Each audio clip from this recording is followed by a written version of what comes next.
And we do thank you so much for taking this time to join us live right there. We are www.techmec.tv. We are so much excited to be speaking to various incoming members of parliament that are actually contesting in this upcoming harmonized election. Today we are in Masvingo, where we are speaking to various candidates specifically from this province. We are so much excited to be having a member of parliament representing Bikita West, who is Mr. Madok Tatirai Chivasa, an NCA party member. He's also the Secretary General within this party. Mr. Chivasa, we do thank you so much for joining us live in this interview.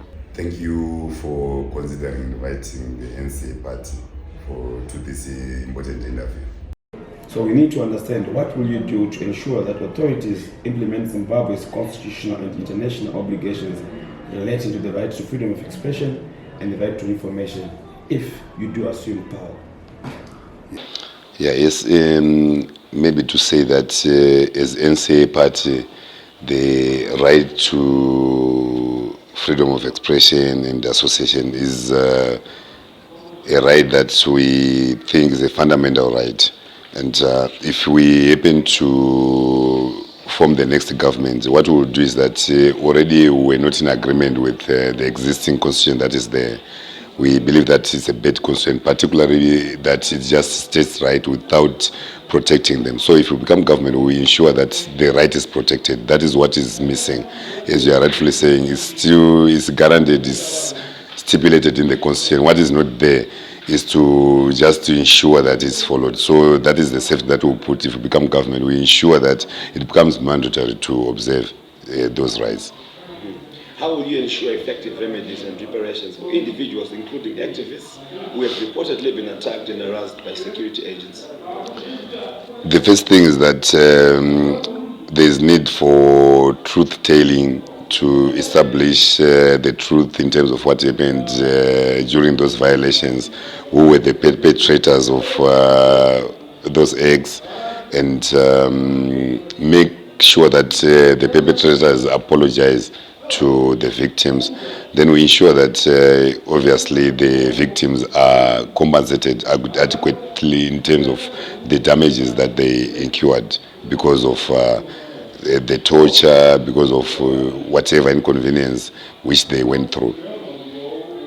Amnesty International has made recommendations in the past to repeal Public Order and Security Act, the Access to Information Protection of Private Act. Though some of these provisions of the POSA were amended through the Maintenance of Peace and Order Act, after the police have continued to use MOPA to stop some opposition rallies and to criminalize gatherings by some civil society organizations. What is your position on the use of MOPA to stop or interference with the rallies of the civil society organizations and activities?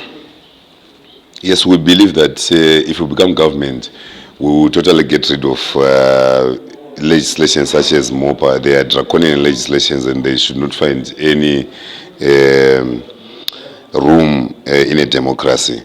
They should not even be entertained from day one. So if you become government, if the NCA becomes government, it will be clear that we won't have such repressive legislation.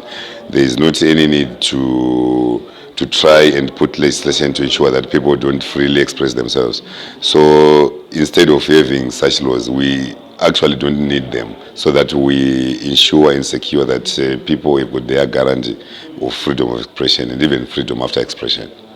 The government, Parliament and Senate frustrate two pieces of legislation which have serious implications on the enjoyment of freedom of assembly, association and expression.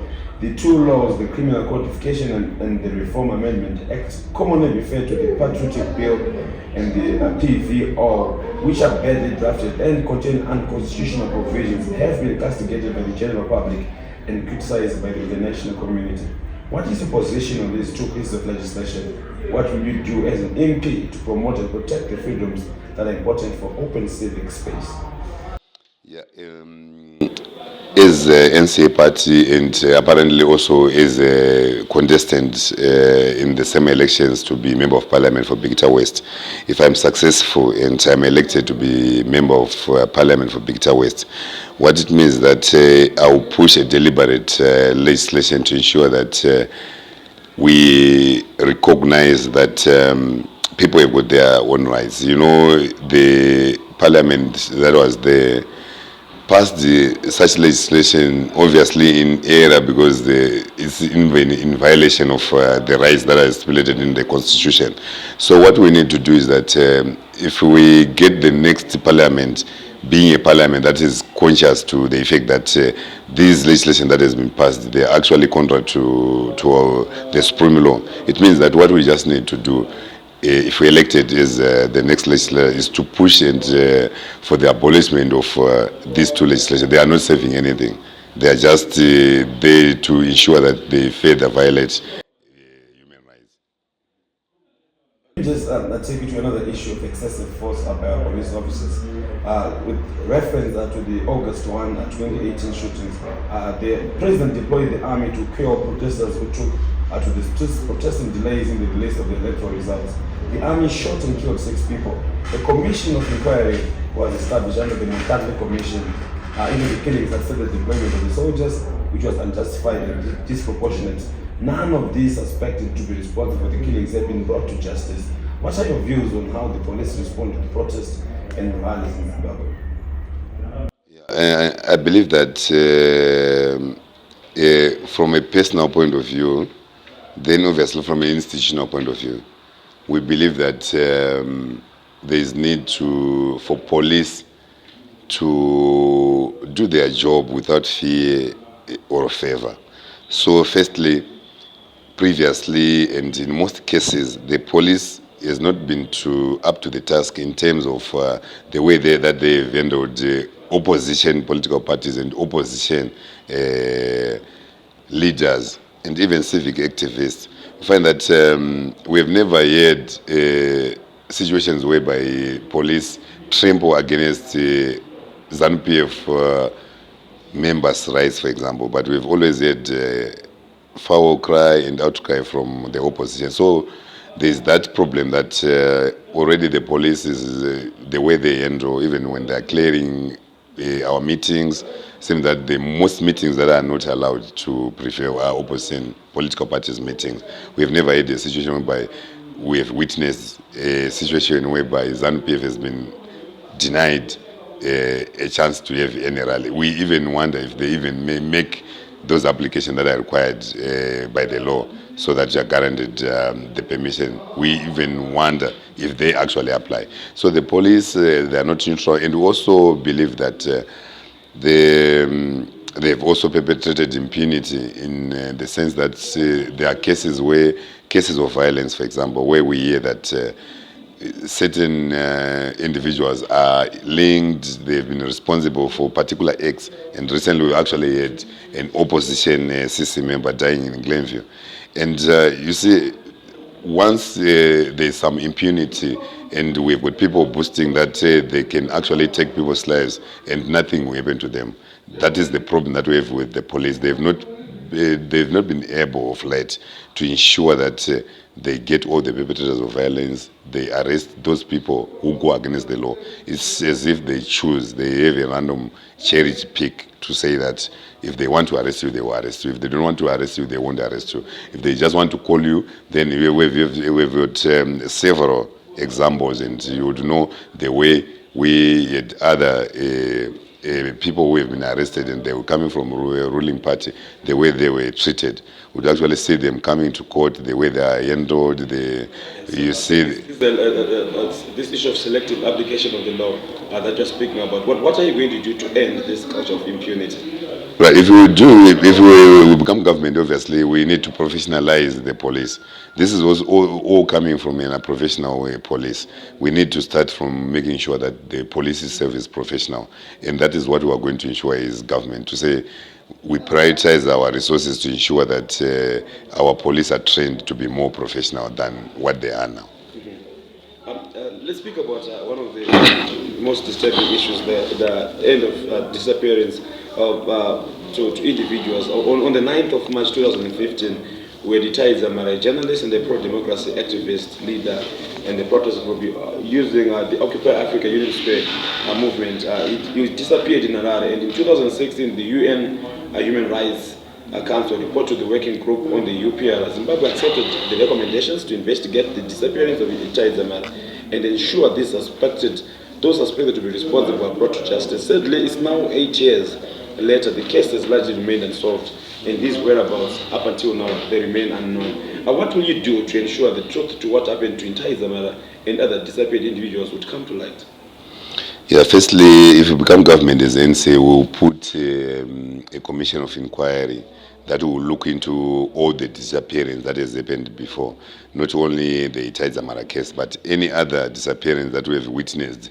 It could be even pre-independence and even post-independence. We just need to establish the truth in terms of who were the responsible perpetrators, and obviously justice must be brought to those people. If we happen to get the people responsible with those disappearances, obviously the law must take it course. Those people must be arrested. They should face the law, and they've definitely gone against the law. And it's also our prayer that we still believe that there should be goodwill that must be shown. As you were rightfully saying, that the government was put to task, they've agreed to do the investigation. Yet we have never been given feedback in terms of where these investigations are, and the public need to know. So any investigation that are done and they are not brought to the public in terms of the status, where we are and everything, obviously they are not sincere. So what we promise is that we promise to have sincere investigations under our government. We ensure that we will investigate and establish the truth about any disappearance that has happened before the Itai Zamara and any other cases. Let me just to Abjad arrest and detention. On the 6th of February 2022, police arrested 10 party supporters in Mukova during a roadshow to canvass for votes ahead of the past by-elections. They were released without any charge 2 days later.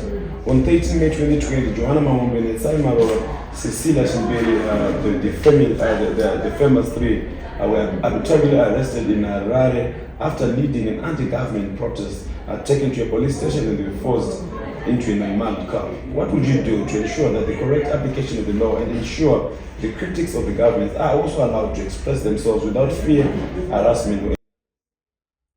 Yeah, I think I've already partly attended to that question in the respect that as NCA government we ensure that we don't have any draconian laws. We revise and make sure that we remove all the laws that we think they are against people's rights, they are against realization of human rights. So that will be a step forward towards the realization of people's human rights, protecting their fundamental rights.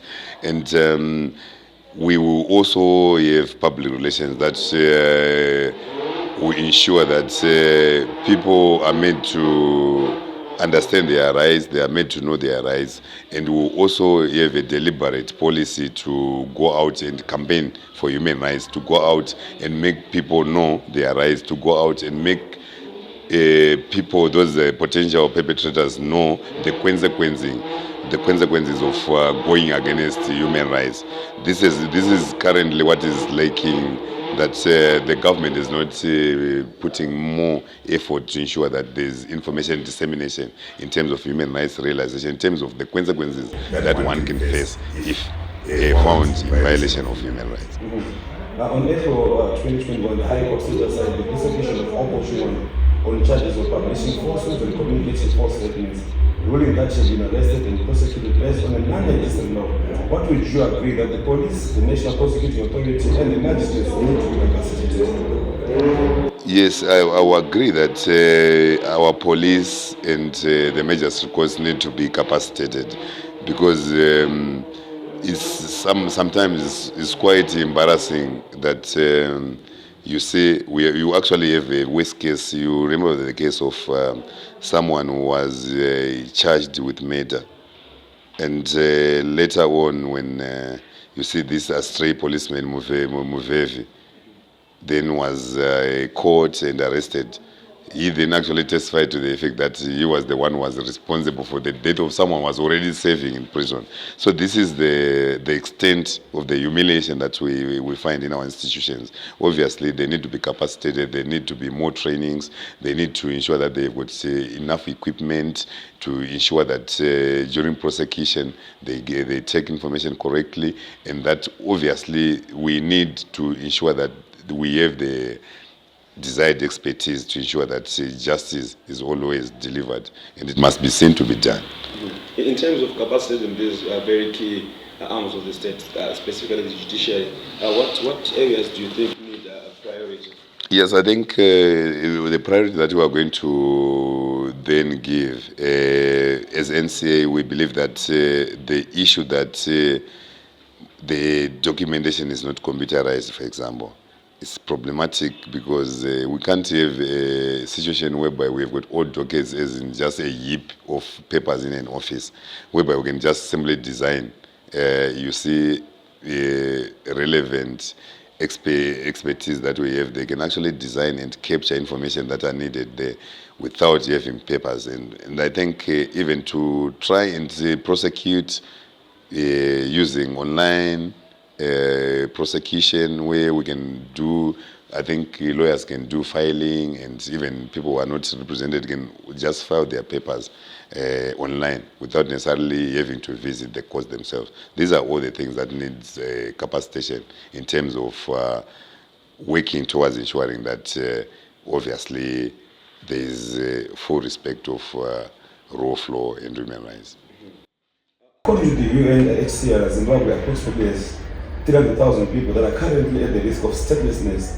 Amnesty International in its report entitled "We Are Like Stray Animals" documented struggles of the descendants of migrant workers from neighboring countries who were brought in from the colonial authorities to work on farms and mines around the country, from Malawi, Mozambique, and Zambia, who settled and were born in Zimbabwe before the independence in 1980.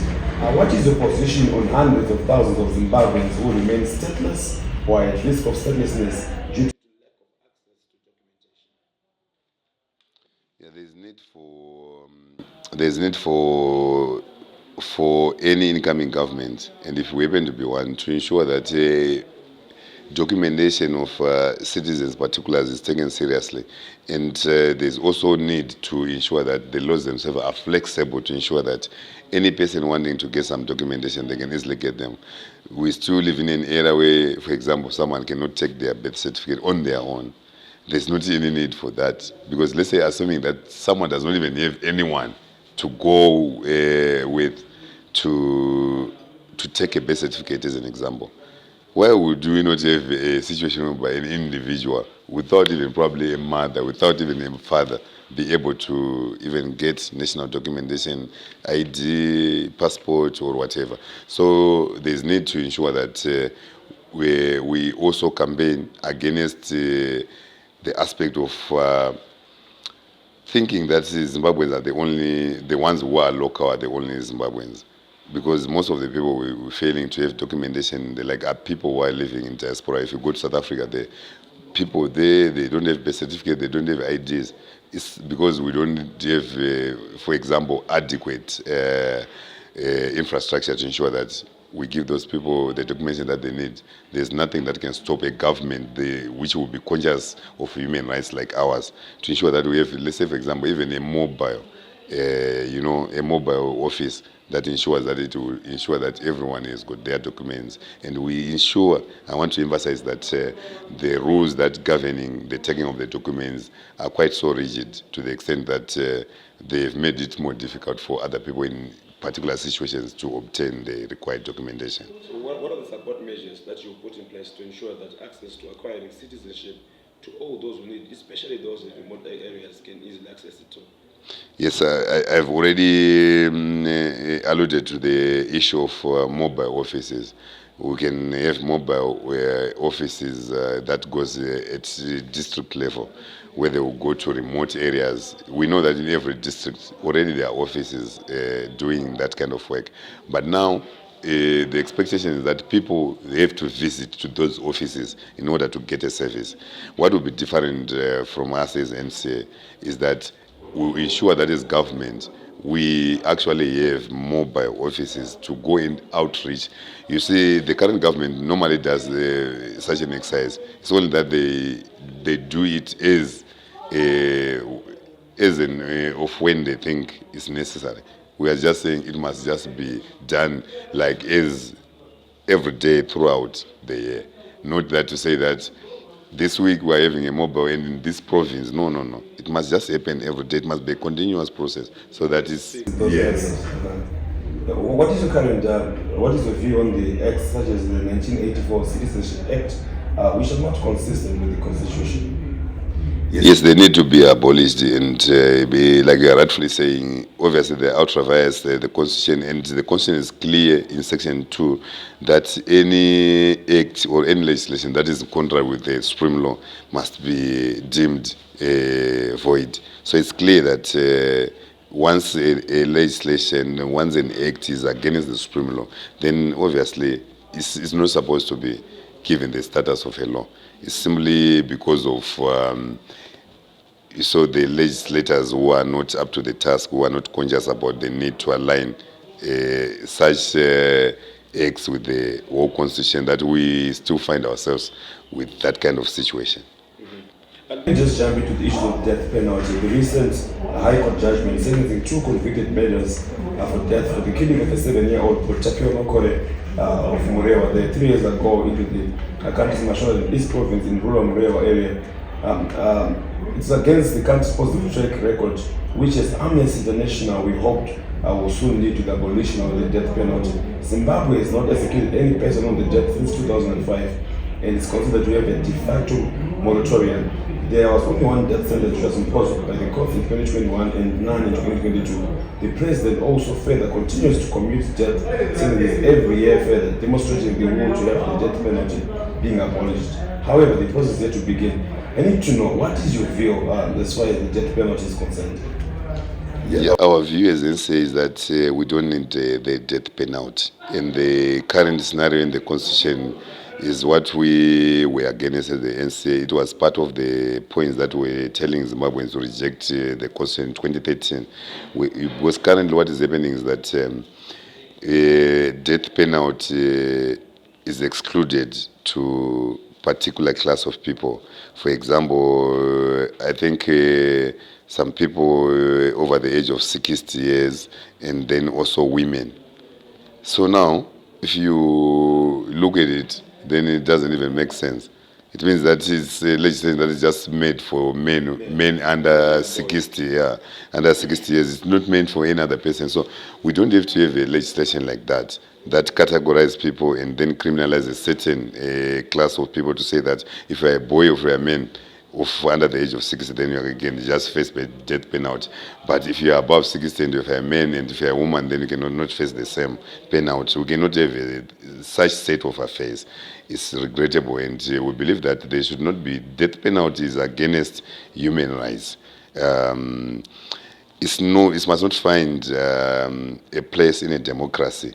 We should have enough mechanism to punish people either than imposing a death penalty. Another issue of human rights, specifically to our female counterparts, pregnant women and girls, they face barriers in accessing public health facilities, especially for maternal and sexual and reproductive health rights at the times, resulting in life injuries. A report by Amnesty International titled "I've Never Thought I Would Heal from This" revealed that pregnant women and girls are at risk of life-changing issues like childbirth-related injuries, including obstetric fistula, as many shun public health care facilities in home-based centers that they'll be coming from. I need to understand, if you are elected to power, what would you do to ensure that there is an access of public health facilities, including maternal, sexual, and reproductive health for women? Thank you for that question.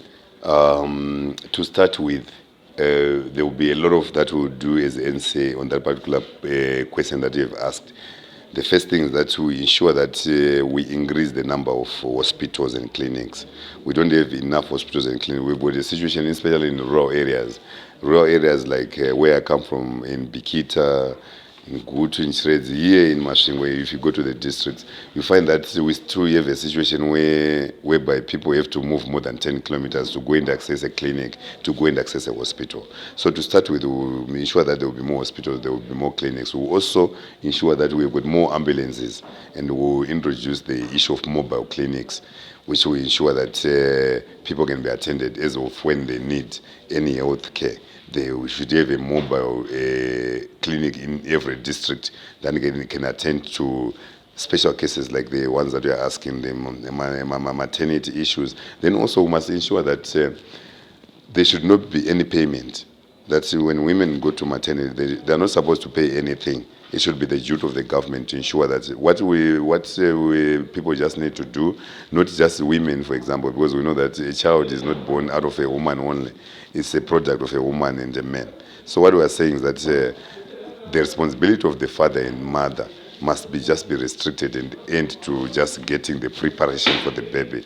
Thereafter, once someone gets to the clinic, they are admitted, they go there, the government must take care of every other bill that will be needed. So that will be where we have a difference from the current affairs, the way the current government is running, and what we intend to do if we become government as the NCA. My last question concerning this issue. In a research by Amnesty International, it was evident that early forced marriage is a cause for obstetric fistula.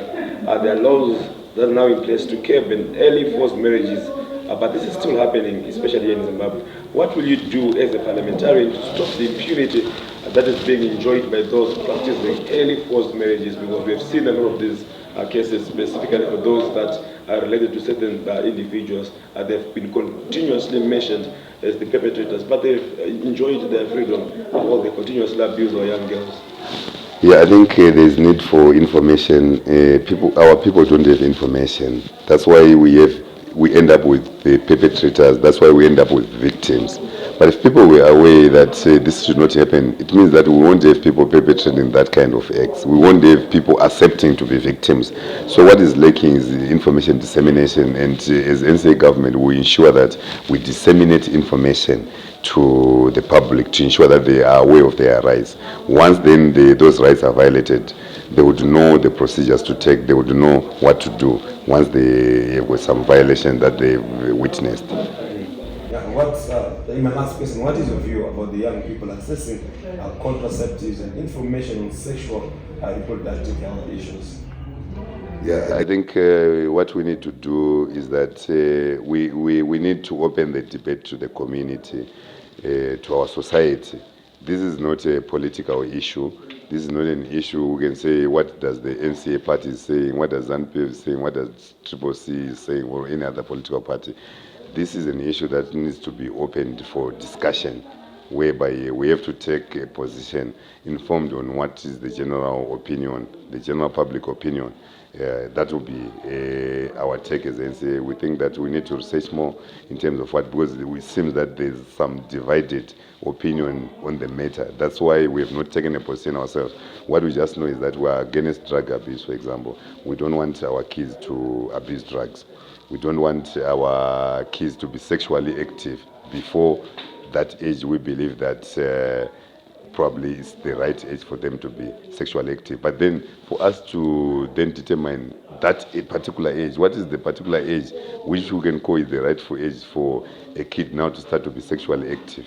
This is what we are saying. Let's throw it to the public. Then the public must give us a feedback. What stage do you think a girl, a boy must then be entertained to know anything to do with sexuality and whatever involving sex and anything that we believe that is preserved, is a preservation of the adults.